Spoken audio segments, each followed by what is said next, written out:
Hi guys, I'm Dr. Behnam, board-certified dermatologist, and I practice in the beautiful Los Angeles, California. Welcome to another stem cell hair restoration video.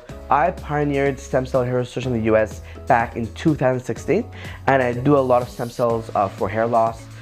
Today I'm going to show you guys another before and after photo of one of my patients who has stem cells done. So this was a patient who came in who was thinning quite a bit in the front right here, and we decided to do stem cell PRP on him.